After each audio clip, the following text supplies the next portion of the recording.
Welcome बच्चों, welcome to Sunil sir की class. एक बार फिर से आप लोगों का स्वागत करता हूं पूजा एकेडमी के चैनल पर। आज बच्चों बहुत ही इंपॉर्टेंट क्लास होने वाला है, क्लास 12 से है और आज का लेक्चर है डेथ ऑफ अ पार्टनर से। बहुत ही इंपॉर्टेंट टॉपिक लेकर आया हूं, पूरे वीडियो में आप लोग बने रहना, बहुत ही अच्छी तरीके से समझाने की कोशिश करूंगा। और हाँ बच्चों, यदि आपको हमारे वीडियोस अच्छे लग रहे हैं तो hit the like button and subscribe our channel Pooja Academy. हाँ, एक इंपॉर्टेंट बात, बेल आइकन दबाना ना भूले ताकि हमारे जितने भी वीडियोस आए उसका नोटिफिकेशन आप लोगों को समय समय पर मिलता रहे, क्योंकि हम रेगुलर बेसिस पर अपने लेक्चर डालते जा रहे हैं और बहुत ही अच्छा रेस्पॉन्स मिल रहा है हमें। बस भूलना नहीं, हमारे चैनल को सब्सक्राइब करें और हमारे वीडियोस को लाइक करें, तो हम भी मोटिवेट होते हैं और अच्छे अच्छे लेक्चर लेकर आते हैं।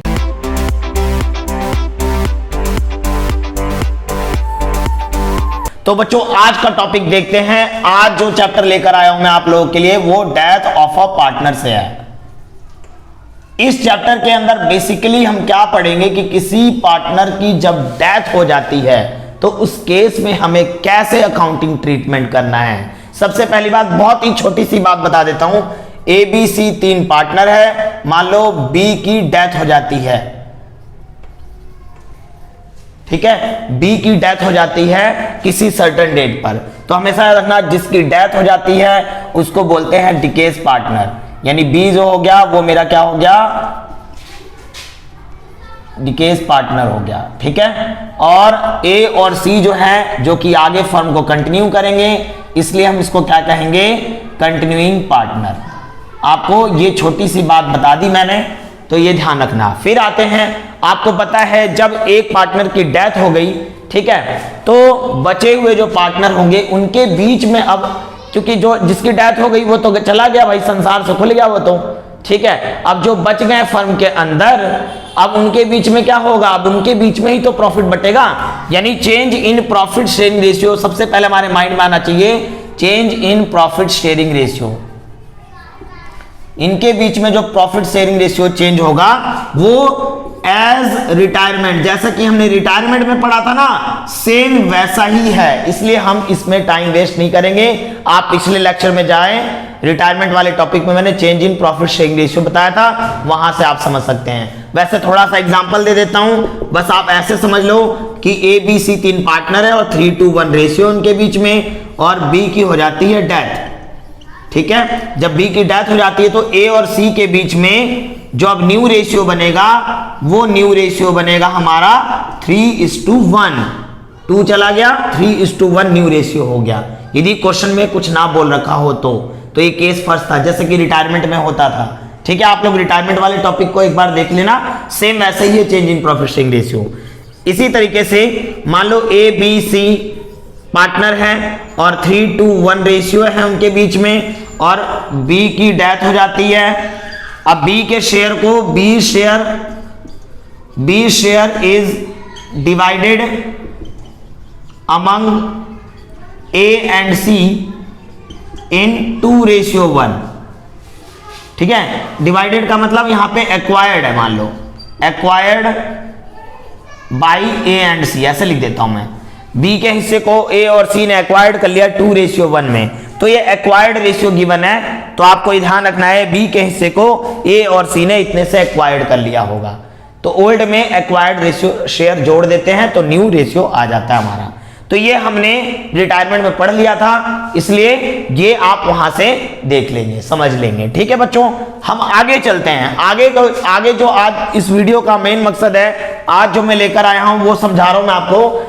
आज मैं तुम्हें ये निकालना सिखाऊंगा, जैसे मान लो बी की डेथ हो गई, बी संसार से खुल गया है, ठीक है। डेथ बोलने में थोड़ा अजीब लगता है, बोला खुल गया ये संसार से, तो जब ये संसार से खुल गया है तो भाई जब इसकी डेथ हो गई होगी तो उस समय तक का जो प्रॉफिट होगा उसके एग्जीक्यूटर को मिलेगा, यानी उसके रिप्रेजेंटेटिव। जैसे बी की डेथ हो गई, उसका नॉमिनी कोई होगा, चाहे यदि उसकी वो मैरिड था तो उसका जो स्पाउस होगा वो उसका नॉमिनी होगा या रिप्रेजेंटेटिव होगा, ठीक है। इसी तरीके से या तो उन्होंने डिड में लिख दिया होगा कि मेरा नॉमिनी ये है, मेरे बाद मेरा रिप्रेजेंटेटिव ये रहेगा, तो उसे मिलेगा वो सारी चीजें, क्योंकि जो बंदा खुल गया वो तो कुछ लेकर जाएगा नहीं, संसार तो क्या होता है, खाली हाथ आए थे और खाली हाथ जाएंगे।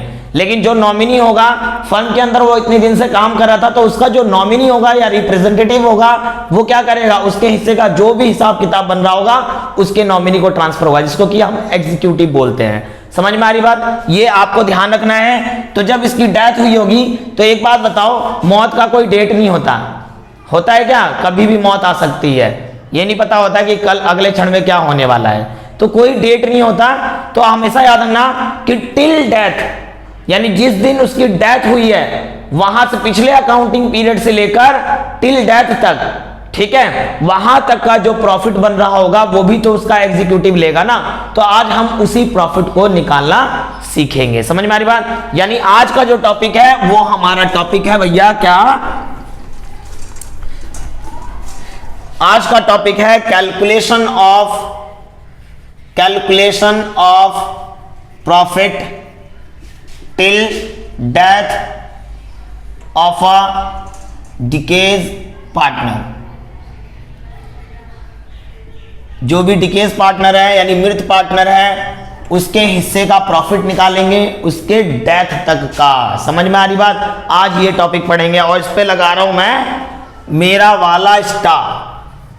इंपॉर्टेंट टॉपिक है, ध्यान से समझना, क्योंकि जब इस टॉपिक में से, इस चैप्टर में से डेथ ऑफ अ पार्टनर वाले टॉपिक में से आपको ध्यान रखना है 6 मार्क्स का क्वेश्चन आता है, 6 मार्क्स का, ठीक है ना। तो 6 मार्क्स का क्वेश्चन आता है तो भैया ये वाला पॉइंट जरूर मिलेगा उसके अंदर। तो ये वाला पॉइंट मिलेगा तो हमें समझ में भी आना चाहिए कि आखिर ऐसे वाले पॉइंट को हमें कैसे सॉल्व आउट करना है, ठीक है। यानी कहने का मतलब है कि जो डिकेज पार्टनर है उसका टिल डेथ तक का प्रॉफिट निकालना सीखेंगे। याद रखना इसके अंदर 3 केस बनते हैं।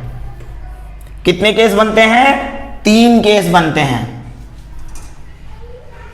ठीक है। हम कितने बेसिस पे निकालेंगे? 3 बेसिस पे। एक होता है एवरेज प्रॉफिट बेसिस पे, एवरेज प्रॉफिट बेसिस। दूसरा होता है टर्नओवर बेसिस और तीसरा होता है last year profit basis. Last year लिखा रहे या प्रीवियस ईयर प्रॉफिट बेसिस लिखा रहे, बात एक ही है, प्रीवियस ईयर प्रॉफिट बेसिस। यानी इन 3 बेसिस पे हम निकालते हैं प्रॉफिट टिल डेथ, ठीक है। थोड़ा बच्चों इमेजिन करो कि मान लो ABC 3 पार्टनर हैं, 3:1 रेशियो है, इनका जो बैलेंस शीट बना हुआ, लास्ट बैलेंस शीट जो है वो 31 मार्च 2019 का है, लास्ट बैलेंस शीट इनका ये बना हुआ है।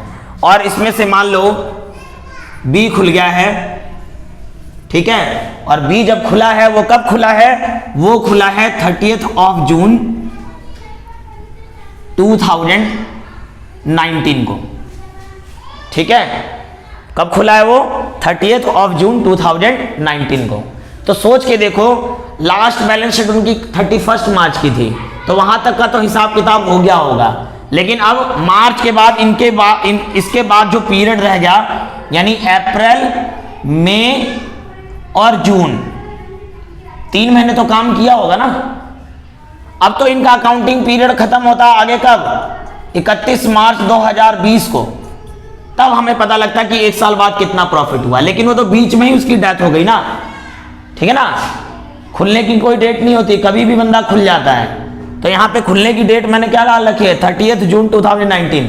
तो इसका मतलब लास्ट बैलेंस शीट से आप देखोगे तो 3 महीने उसने काम किया, 3 महीने काम करने के बाद उसकी डेथ हो गई। तो क्या ये 3 महीने का प्रॉफिट नहीं लेगा? वो नहीं लेगा, वो तो खुल चुका है। लेकिन उसका जो एग्जीक्यूटिव होगा, जो उसका रिप्रेजेंटेटिव होगा, जो नॉमिनी होगा, वो तो क्लेम करेगा ना भाई कि 3 महीने काम किया था, उस 3 महीने का भी तो प्रॉफिट दो। समझ में आ रही बात है नहीं? तो हम यही चीज निकालना सीख रहे हैं। समझ में आ रही बात? तो मैंने आपको इसलिए ये समझाया ताकि आपको बिल्कुल क्लियरली समझ में आ जाए कि आखिर बेस क्या है इस चीज का, ठीक है। तो हम बेस समझ गए कि भैया ये जो पीरियड है ना, इस पीरियड का जो प्रॉफिट निकालेंगे वो, ठीक है। मैं आपको एक चीज बता दूं कि आपके बुक में जो क्वेश्चन होंगे ना, ज्यादातर वो या तो वो 1 तारीख को उसकी डेथ कर रहे होंगे या महीने के लास्ट वाले डे में उसकी डेथ कर रहे होंगे, ताकि ना आपकी कैलकुलेशन इजीली हो जाए। बट ऐसा नहीं है, हो सकता है वो कि 17 जून में डेथ हुई हो उसकी, तो डे वाले क्वेश्चन में आप डे के हिसाब से भी निकाल सकते हो कि उतने दिन तक का कितना बनता है, ठीक है ना। लेकिन आपको ज्यादातर क्वेश्चन में या तो लास्ट डेट देंगे या फिर first date of any month देंगे, ताकि आपकी कैलकुलेशन इजीली हो जाए, मंथ में आप कैलकुलेट कर पाओ। क्लियर हो रही है बात? हाँ जी सर क्लियर हो रही है। तो हम चलते हैं कि यही चीज निकालना सीखेंगे एवरेज प्रॉफिट बेसिस पे। क्वेश्चन में लिखा होता है कि कौन से बेसिस से प्रॉफिट निकाला गया, क्योंकि बच्चों देखो अभी तो प्रॉफिट 1 साल बाद पता लगता है, लेकिन मुझे बीच में ही उसकी डेथ हो गई है, तो बीच में जब डेथ हो गई है तो वो प्रॉफिट बेसिस कौन सा बेसिस लेंगे वो क्वेश्चन में आपको लिखा होगा। तो हम चलते हैं सबसे पहले एवरेज प्रॉफिट बेसिस पे। तो एवरेज प्रॉफिट बेसिस पे चलते हैं भाई, एवरेज प्रॉफिट बेसिस। इससे एक एग्जांपल लेता हूं ताकि आपको क्लियरली समझ में आ जाए। तो भैया मेरे पास क्वेश्चन है, मैं अपनी मर्जी से क्वेश्चन एज्यूम करता हूं कि ए बी सी 3 पार्टनर है, 3 to 1 इनके बीच में रेशियो है और बी इसमें से खुल गया है। बी खुला है 30 जून को 2019 और इनका अकाउंट क्लोज हुआ था, लास्ट अकाउंट जो क्लोज हुआ था वो हुआ था 31 मार्च 2019 को, ठीक है। अब यहां लिखा हुआ है क्वेश्चन में calculate the share of profit till death on the basis of average profit, shortcut लिख देता हूं, ऑफ लास्ट 3 years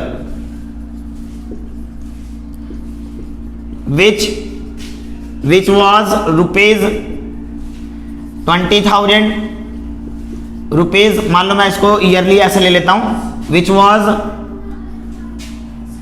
2017, मान लो 2017 में था, 31 मार्च 2017 में जो प्रॉफिट हुआ था उनको 30,000 का प्रॉफिट हुआ था, मैं एज्यूम करके चलता हूं, और 31 मार्च 2018 को जो था वो 20,000 का प्रॉफिट हुआ था, और एंड 31 मार्च 2019, मैं थोड़ा मार्कर चेंज कर लेता हूं,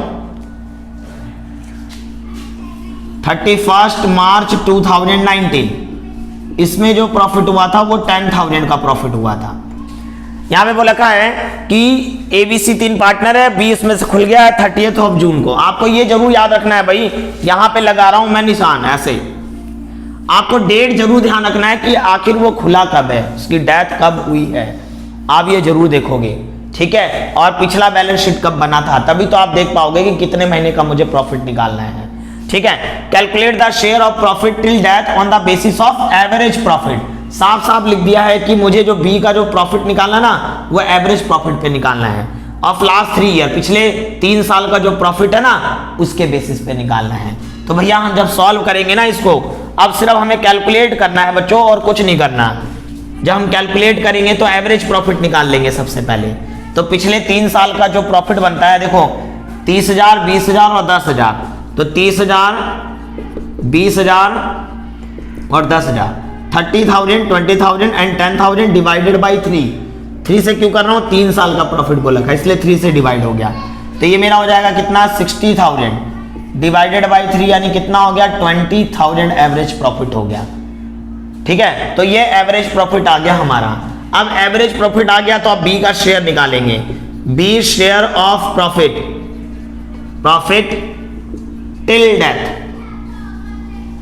डेथ, तो बी के हिस्से की जो प्रॉफिट निकालेंगे टिल डेथ, ये 20,000, तो भैया 20,000 तो हमारा क्या है, ये एवरेज प्रॉफिट है पूरे फर्म का, लेकिन मुझे किसका हिस्सा निकालना है, सिर्फ बी का निकालना है ना।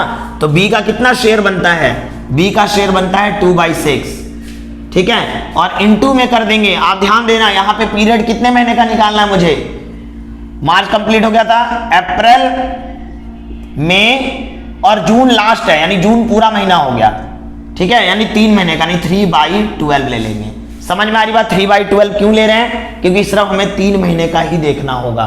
ये तो एवरेज प्रॉफिट आ गया, ये उसका शेयर आ गया और ये मंथ आ गया, आपको ये याद रखना है, ठीक है। तो आपका कितना आ जाएगा, मैं यहाँ पे कैंसल आउट कर लेता हूँ, ये कट जाएगा मेरा, ये कैंसिल हो गया, ठीक है। अब मैं इसको डिवाइड कर देता हूँ 4 से ले जाता हूँ, 4 3 12 हो गया, 4 5 20 हो गया, 5000 डिवाइडेड बाई 3, यानी 5000 को यदि मैं 3 से डिवाइड करूं तो 3 1 3 हो गया, 3 6 18, 3 6 18, 6.66 आ रहा होगा, तो इसको 1667 लिख सकते हैं हम।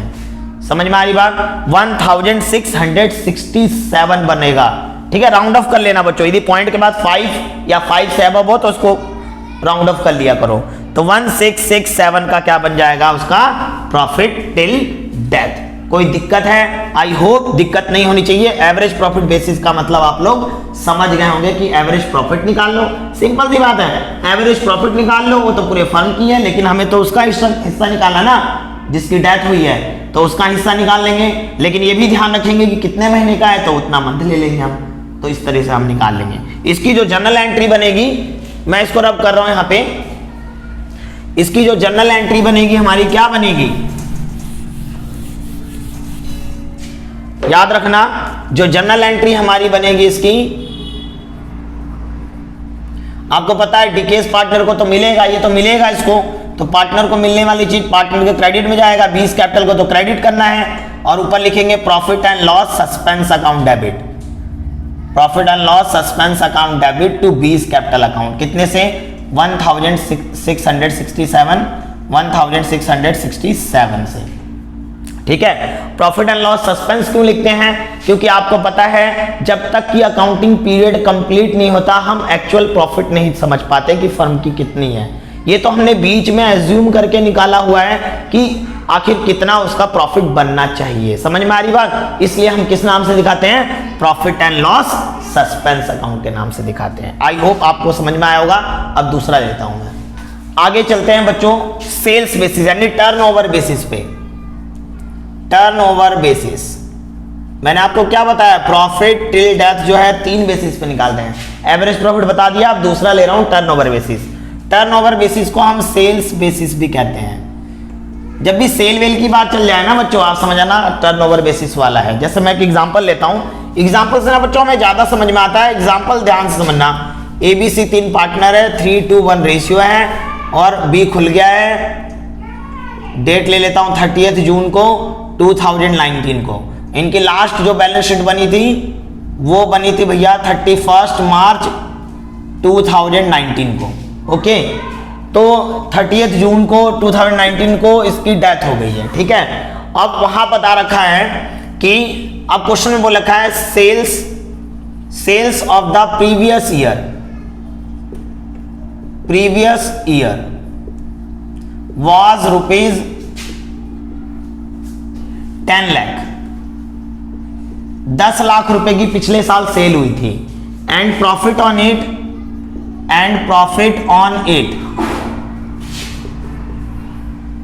was रुपीज 1 लाख, और उस 10 लाख रुपए में 1 लाख रुपए फर्म ने कमाया था। जब भी सेल वेल की बात चल जाए, सेल की जगह टर्नओवर भी लिखा सकता है, टर्नओवर। ठीक है, ऐसी बात चल जाए तो आप समझना टर्नओवर बेसिस वाला आ गया हमारा। तो पिछले साल 10 लाख का सेल हुआ था, उसमें 1 लाख का प्रॉफिट कमाया था फर्म ने। ठीक है, the sale of the last 3 month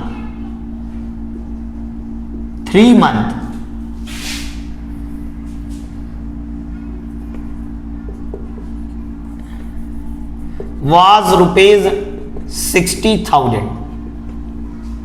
अभी लास्ट 3 महीने का जो सेल हुआ है वो 60,000 रुपए का सेल हुआ है। लिखा है calculate share of profit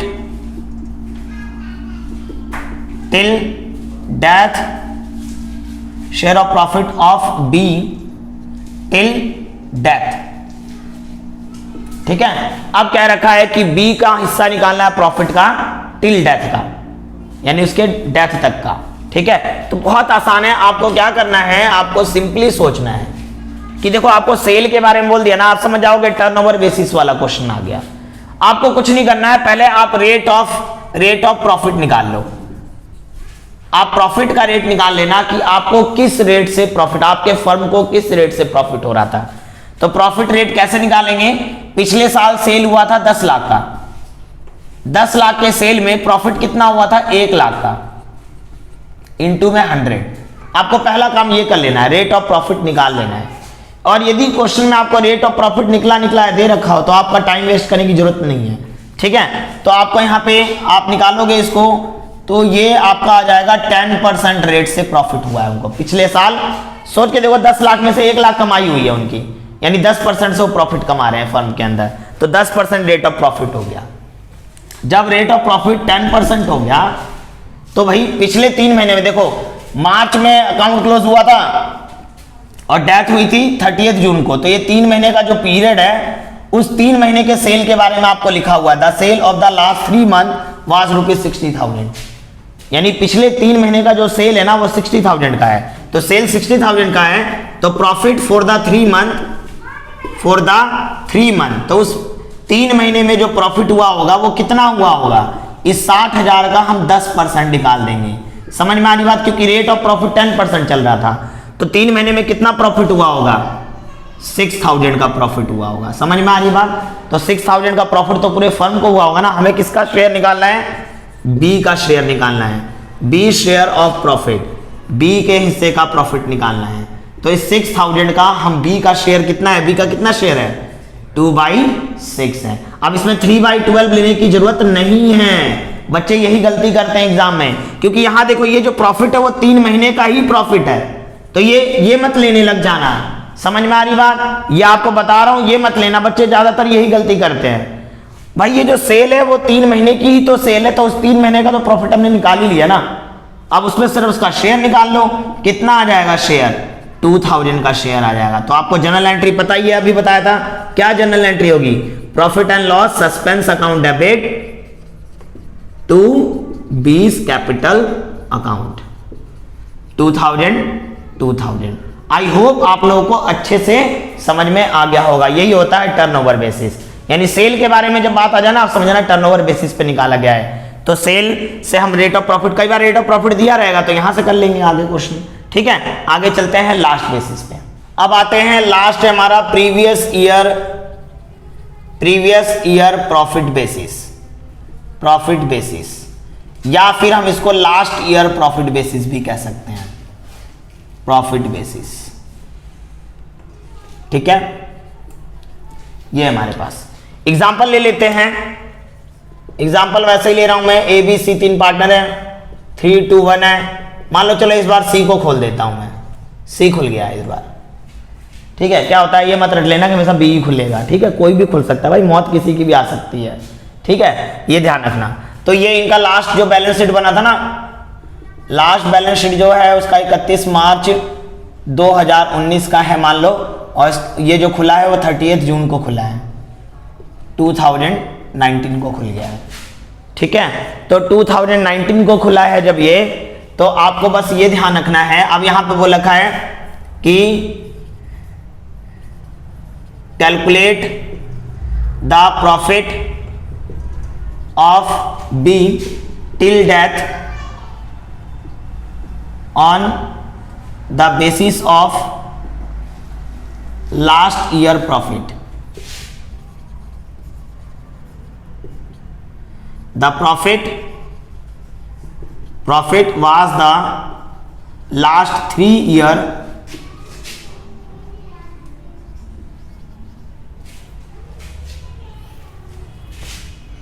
as respectively 2017 का मान लो 30,000 हुआ है, और 2018 का मान लो 40,000 हुआ है, और 2019 को 30,000 का हुआ है। मैं ये मान के चलता हूं प्रॉफिट, ठीक है, ये दे रखा मुझे। तो आपको कंफ्यूज करने के लिए कई साल के प्रॉफिट दे रखे होंगे, लेकिन आपको क्या देखना है कि यहां पे बोला है calculate the profit of be till death on the basis of last year profit. Last year profit, तो लास्ट ईयर आपका 2019 31 मार्च रहा होगा, तो आपको सिर्फ इस प्रॉफिट पे फोकस करना है, इन सब प्रॉफिट पे फोकस नहीं करना। आपको एवरेज प्रॉफिट नहीं लेना यहाँ पे, समझ में आ रही बात। एवरेज प्रॉफिट में क्या होता था, 3 ईयर का एवरेज बोलते थे, तीनों साल का प्लस करके 3 से डिवाइड करते हैं। लास्ट ईयर प्रॉफिट बोला जाए ना तो सिर्फ आपको लास्ट ईयर का प्रॉफिट फोकस करना है कि लास्ट ईयर वाला प्रॉफिट कितना है, बस इतनी सी बात है। अब इसको हम सॉल्व करेंगे तो क्या होगा, जब हम सॉल्व करेंगे तो इसमें आ जाएगा मेरा B share of profit till death निकालेंगे तो इस 30,000 को ले लेंगे। 30,000 में उसका शेयर कितना था 1/6 और लेकिन कितने महीने का, देखो कितने महीने काम किया उसने, सिर्फ 3 महीने काम किया क्योंकि वो 30 जून को खुला है तो 3 महीने का यानी 3/12 लेंगे क्योंकि पूरे साल का प्रॉफिट है, आपको 3 मंथ का लेना है, समझ में आ रही बात है नहीं, और उसका शेयर लेना है। अब यहां से कैंसल आउट कर दो, कैंसल आउट यदि आप करते हो यहां से तो ये 3 और ये हो जाएगा 4 और इधर से ले जाओगे 6 5 जा 30 और 4 से इसको डिवाइड कर दोगे 50,000 को, सॉरी 5,000 को, तो कितना हो जाएगा 4 1 जा 4 4 2 जा 8 4 5 जा 20 0 यानी 1,250 रुपीज का प्रॉफिट टिल डेथ आ गया। इसकी जनरल एंट्री क्या हो जाएगी, profit and loss suspense account debit to B's capital account 1250। I hope आपको अच्छे से समझ में आया होगा। मान लो बच्चों, यदि मान लो जैसे वैसे तो आपके बुक में हमेशा 30th या फर्स्ट डे को डेथ हो रहा होगा, लेकिन मैं आपकी नॉलेज के लिए बता दूं यदि बंदे की डेथ यदि मिडल ऑफ द मंथ हो जाता है, जैसे मान लो 30th जून को नहीं होकर उसकी डेथ हुई है, मान लो मान लेता हूं मैं कि उसकी 15 जुलाई को डेथ हुई है, ठीक है 15 जुलाई को उसकी डेथ हुई है, तो ऐसे केस में जब मंथ के बीच में जिसकी डेथ हो रही होगी ना तो आपको कुछ नहीं करना, आपको डे गिन लेना है कि कितने डे काम किया उसने। तो आप देखोगे तो मार्च कंप्लीट हो गया था, वो तो खत्म हो गया। अप्रैल में कितने दिन होते हैं 30 डेज और मई में कितने होते हैं 31 और जून में कितने होते हैं 30 और जुलाई का 15 डेज ये। अब इसको प्लस कर लेंगे, मैं आपकी नॉलेज के लिए बता रहा हूं, यदि एग्जाम में बीच में किसी की डेथ हो रही होगी तो आप डे कैलकुलेट कर लेना, तो टोटल डे कैलकुलेट करोगे तो ये आपका आ जाएगा 106 आ जाएगा आपका, समझ में आ रही बात। तो आपको डेज वाले में क्या करना होगा, यानी जब आप बी शेयर ऑफ प्रॉफिट निकालोगे प्रॉफिट टिल डेथ तो आपको क्या करना होगा 30,000 का 1/6, अब ये मंथ में लिया था ना हमने, अब आपको डेज में लेना है तो 106 अपॉन में 365 ऐसे ले लेना, समझ में आ रही बात। डेज वाले में आपको क्या करना होगा, डेज टोटल डेज ऊपर कर लेना और ईयरली डेज कितना होता है 365 होता है, आपको ये ध्यान रखना है। तो मैंने आपकी नॉलेज के लिए बता दिया, यदि किसी की डेथ यदि बीच में हो रही होगी ना मंथ ऑफ मतलब मिडल ऑफ द मंथ 17 को 19 को, क्योंकि मौत का कोई डेट नहीं होता, तुम्हारे को बुक में डेट इसलिए फिक्स कर रखा ताकि आपकी कैलकुलेशन इजी हो, समझ में आ रही बात। यदि ऐसा हुआ तो आपको डे के हिसाब से निकाल लेना है। आई होप आप लोगों को ये टॉपिक अच्छे से समझ में आ गया होगा क्योंकि मैंने अपनी तरफ से बेस्ट कोशिश की है समझाने की, ठीक है, तो अच्छे से समझ में आ गया होगा। मिलते हैं बच्चों अब नेक्स्ट लेक्चर में, इसके आगे देखेंगे कि आगे क्या क्या चीजें हमें, जो इसका एग्जीक्यूटर होगा जो रिप्रेजेंटेटिव होगा उसको क्या क्या चीजें मिलेंगी, तो वो चीजें कैसे निकालेंगे। तो एक बढ़िया सा क्वेश्चन लूंगा मैं जिसके अंदर वो सारी चीजें मैं बताऊंगा आप लोगों को, ठीक है। फिर हम लोन अकाउंट बनाना भी सीखेंगे, तो हमारे वीडियोस में आप बने रहना। समय समय पर हम अच्छे अच्छे वैल्यूएबल वीडियोस डालते रहते हैं और आपकी नॉलेज बढ़ाने के लिए हम मेहनत कर रहे हैं। तो हमारी मेहनत को क्या कर सकते हो आप लोग, कैसे सपोर्ट कर सकते हो, लाइक बटन दबाकर, ठीक है, और हमारे चैनल को सब्सक्राइब कर ओके बच्चों, ठीक है। आज के लिए बस इतना ही, okay, tata bye bye, take care.